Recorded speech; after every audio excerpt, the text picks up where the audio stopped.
Real liberty is neither found in despotism or the extremes of democracy, but in moderate governments.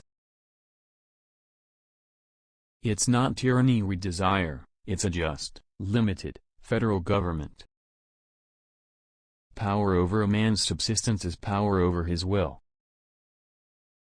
You should not have taken advantage of my sensibility to steal into my affections without my consent.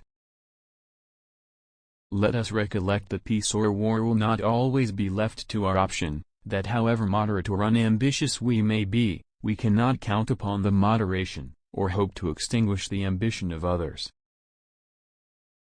Nobody expects to trust his body overmuch after the age of 50.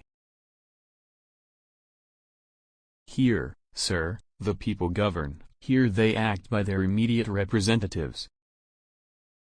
A well-adjusted person is one who makes the same mistake twice without getting nervous.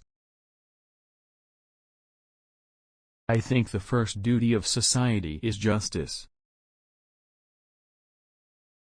The voice of the people has been said to be the voice of God, and, however generally this maxim has been quoted and believed, it is not true to fact. The people are turbulent and changing, they seldom judge or determine right. The sacred rights of mankind are not to be rummaged for among old parchments or musty records. They are written, as with a sunbeam, in the whole volume of human nature, by the hand of the divinity itself, and can never be erased or obscured by mortal power.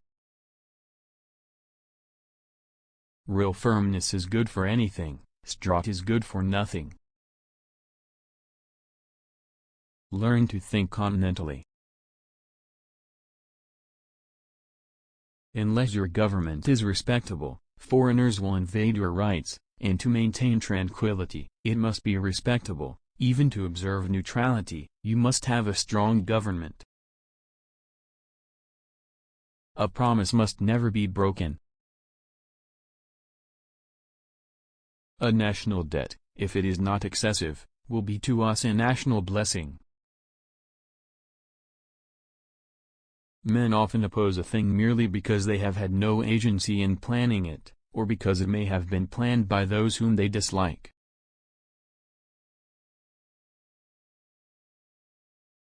In politics, as in religion, it is equally absurd to aim at making proselytes by fire and sword.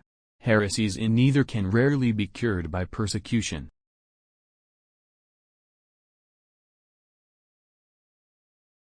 The nation which can prefer disgrace to danger is prepared for a master and deserves one. There is a certain enthusiasm in liberty, that makes human nature rise above itself, in acts of bravery and heroism.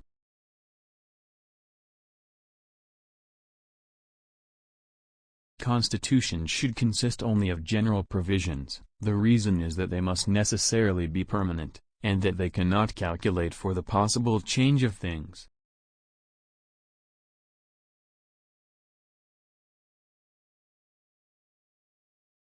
Why has government been instituted at all? Because the passions of men will not conform to the dictates of reason and justice, without constraint.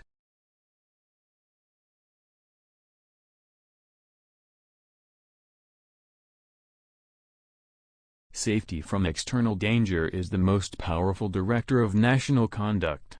Even the ardent love of liberty will, after a time, give way to its dictates.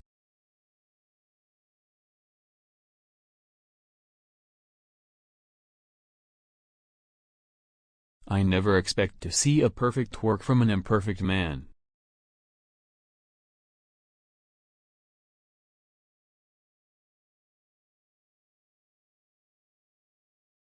Why has government been instituted at all? Because the passions of man will not conform to the dictates of reason and justice without constraint.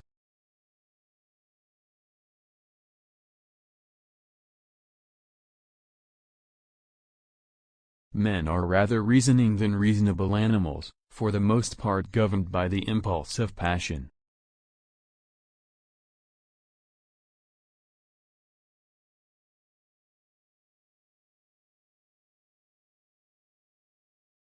When the sword is once drawn, the passions of men observe no bounds of moderation.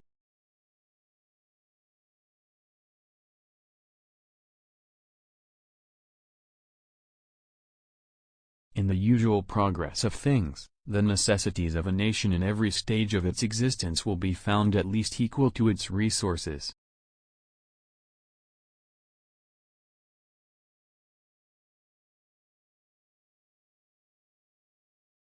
In framing a government which is to be administered by men over men, the great difficulty lies in this: you must first enable the government to control the governed, and in the next place, oblige it to control itself.